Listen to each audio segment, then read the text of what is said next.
Welcome to this week's edition of Coach Prep. Coach Don and I are here in the Cherokee Batting Range podcast studio getting ready to record episode number 149.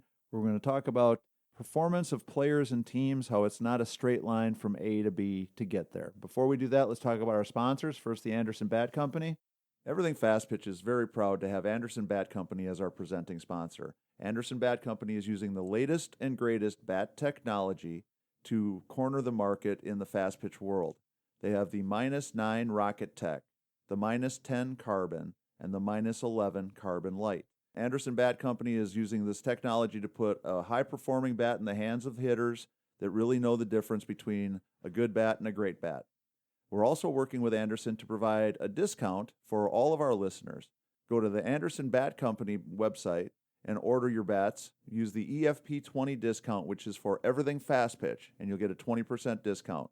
It's a great way for you to save a little bit of money on a great bat and also help support everything fast pitch at the same time. And also, let's go to patreon.com/everythingfastpitch. If you see value in what we're doing, if you would like to be able to support us, if you're in a position where you can help us, Coach Don and I desperately need more people to come on board. We're very excited. We have 3 new patrons this week, Sam Settle, Jason Schulte, and Sam Unger. Thank you very much, guys, for coming on board. We really do appreciate it. Thank you, but guys. we need many more people who see value in what we're doing. I know it's a tough time. I know everybody's in a tough spot, but this podcast's life hangs in the balance. There's just no nice way to say it. The arrows need to point in the other direction. Obviously, the fact that we've added a few patrons here in this last couple of weeks is a good sign, I'm hoping, but we can't stop there. We need to get some more of you to come on board. So if you think what we're doing is good, if you want to help support it, go to patreon.com/everythingfastpitch. So, Don, we all know what a graph is supposed to look like. Starts in the lower left-hand corner. Right. And in a perfect world, it slowly and gradually goes up as you go to the right so that it's like a straight line from 0.0 up to whatever the number is that we're measuring. Sure. And so we all have this picture in our like mind. Like with a ruler. Yeah, like almost like a straight line. Or start here and finish there. Right. In a lot of cases, like a really steep curve because we're gaining so much so quickly or that it's going uphill very, very quickly. Right. Well, the reality of it is when we're talking about this game, fast pitch softball, baseball's the same. The idea that development and growth and improvement is a straight line, that on the graph that it starts in the lower left and it's a straight line going upward and onward and better and better and better. You can bank on improvement from week to week kind of thing. We need serious help. No, I think that's an interesting thought for sure, because we do think that every day that we work at it, Tori, we're just going to continue to get better, right? Right. And our results should get continually better, but it doesn't happen that way. It doesn't happen that way for sure in athletics, and it absolutely is never going to happen that way in baseball and softball. The reason that it's so challenging, though, is we see it all the time. We've talked about this, basic topic a few other times where people get really discouraged or really frustrated. It's like, well, I've been taking lessons for 2 whole weeks. Why am I not hitting all the time? Right. I've been working really hard at practice for 2 or 3 months. Why is my batting average not going up the way I want it to? How can I be 0 for 3 this weekend? Right. How could I possibly not get a hit in a game if I've been working so hard? And there's a lot of reasons why things don't go the way that we would like for them to go. There's lots of explanations as to why we've got much more of a tangled, mangled mess than a straight line. But the reality is we need to make sure that all of our players, parents, all of our coaches have a firm grasp on reality and come to grips with the fact that there is no, well, you did this so well yesterday, why aren't you doing it the same today kind of logic when it applies to this game. And I had this discussion with a dad of a really good player a couple of years ago, one of the best hitters I've ever worked with. The first day of a tournament, I think she was 6 for 7 or 7 for 8, maybe had a couple of home runs, it was just like on fire. And then the next day, she started off the first game, she was 0 for 3. Now, I think she still hit 3 missiles, but she just didn't get any hits. And her dad came up to me in between games like, well, how can she go 7 for 8 yesterday and now go 0 for 3 today? What's up? And I said, well, she's 16. Yeah. And he kind of looked at me like, and it'll be the same when she's 17? And it'll be the same when she's 20? And it's the same when you're looking at Freddie Freeman or Hank Aaron or Ted Williams or Jocelyn Allo. It doesn't matter what person we're talking about. Nobody goes from 0, and continues to develop. There's going to be detours. There's going to be bumps in the road. There's going to be days where It just is like one step forward, two steps back, one step forward, two steps sideways, and that's just the nature of growth in this game. Now, the challenge is, or the secret is, who's willing to Stay the course. ride out the bumps, Yeah. because there's going to be bumps in the road. And one of the things that I speak with players about this all the time when we're working in lessons is that you have to understand that it is very definitely a long haul. We're talking It's about a marathon, not a sprint. Yeah, and the thing about hitting and about softball in general that I think sometimes people have to get a grip on. What we're working on when they start off playing this game is hitting is like a 1,000-piece jigsaw puzzle. But it's a 1,000-piece jigsaw puzzle where every piece is the same color. There's no easy pieces. I mean, the only thing, maybe you can find the edges, but once you've got the edges put together, the whole rest of it is you take a piece and you try to fit it in. And then when it doesn't fit, you take another piece and you just keep fitting it in and keep fitting it in. And when you get close, we get down to get like that last 50 or 60 pieces, somebody looks at you and says, guess what? It's a 2,000-piece puzzle. Right. And it's like starting all over again, because no matter how good you get, you're never really good enough.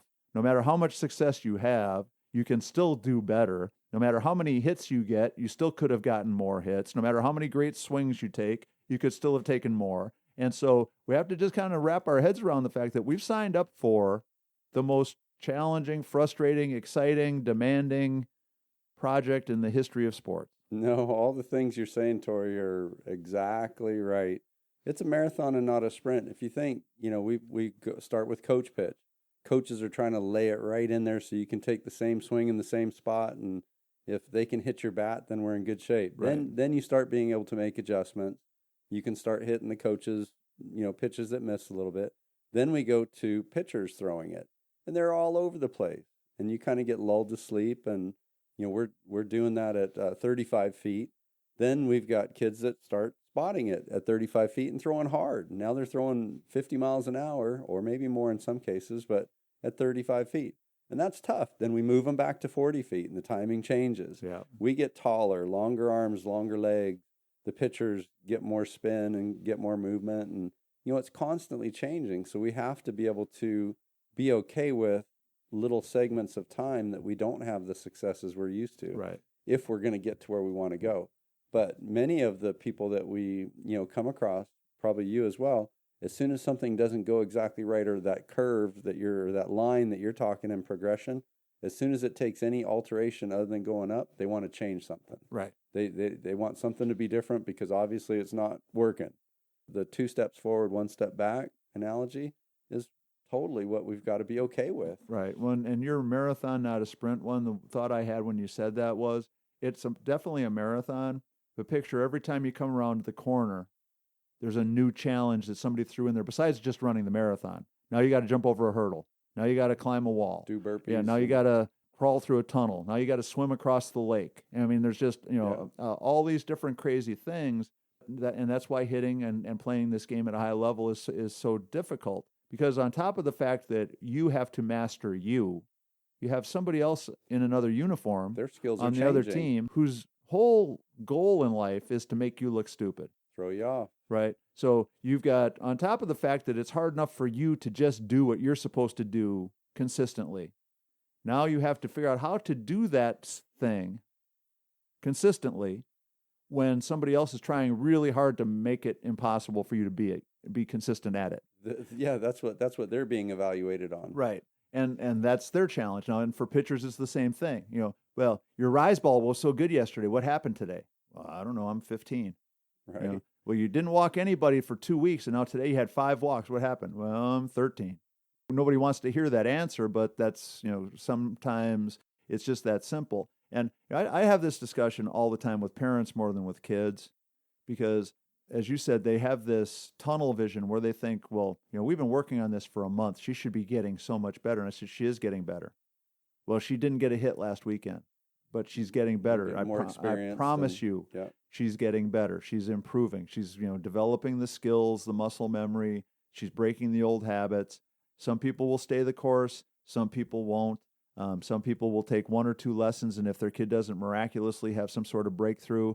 I saw something on Facebook the other day. Somebody asked the question, how long should I wait with my daughter's hitting instructor before I think I need to make a change?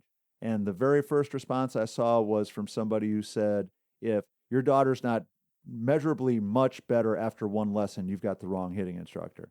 And I just shook my head and I'm thinking, how can anybody really think that's true?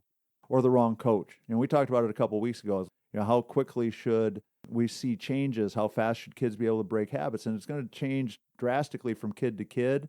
But the moral to the story is, if we are expecting constant improvement, we're expecting constant improvements in consistency, we're going to always be disappointed. And my advice to everybody is, when you're looking at your daughter's development as a player, the people that she's working with are hopefully committed to the long haul. One of the things that I deal with all the time is, well, when are we going to do something new?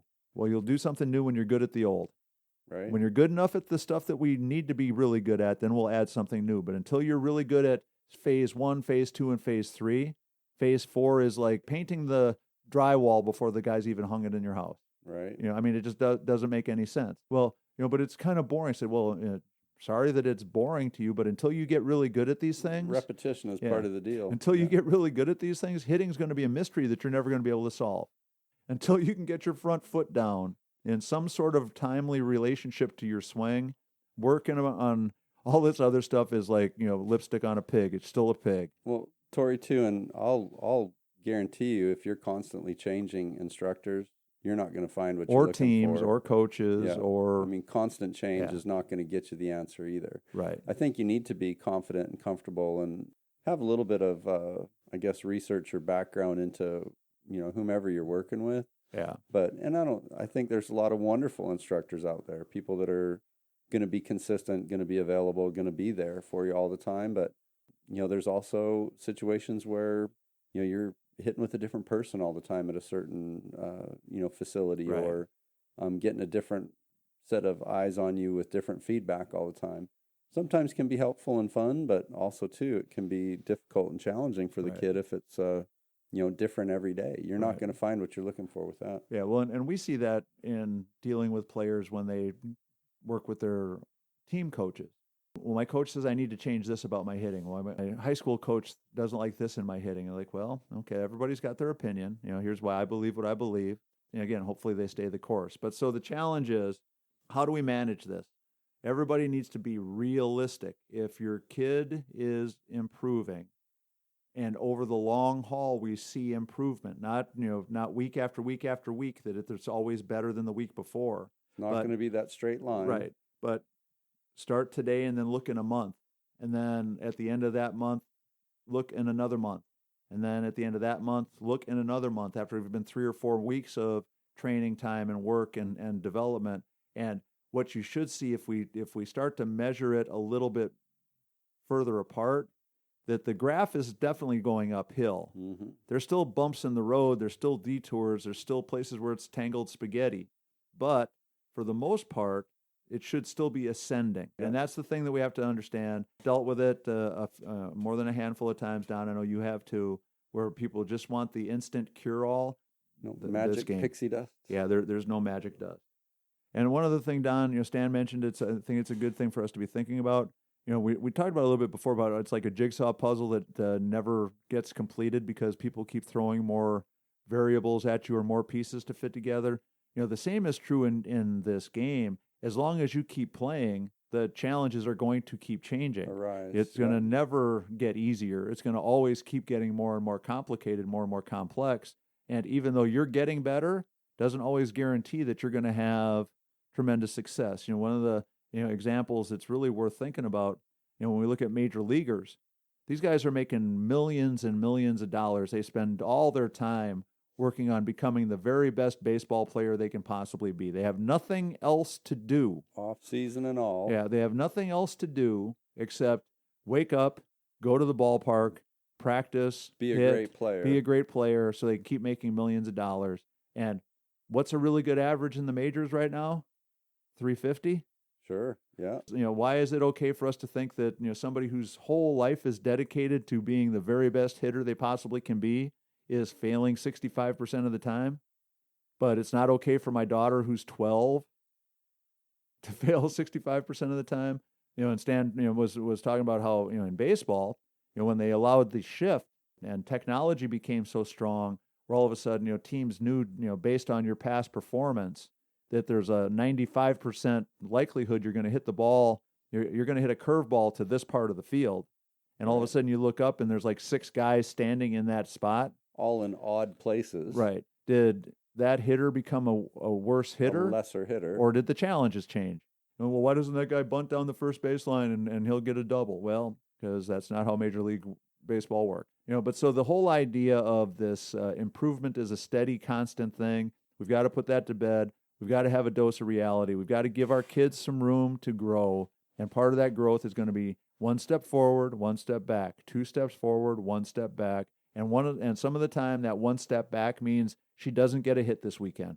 Right. And we've got to be okay. Yeah, she played 4 games and she didn't get a hit. If we're going to think that means we got to throw the baby out with the bathwater, we're going to be really unhappy for a really long time.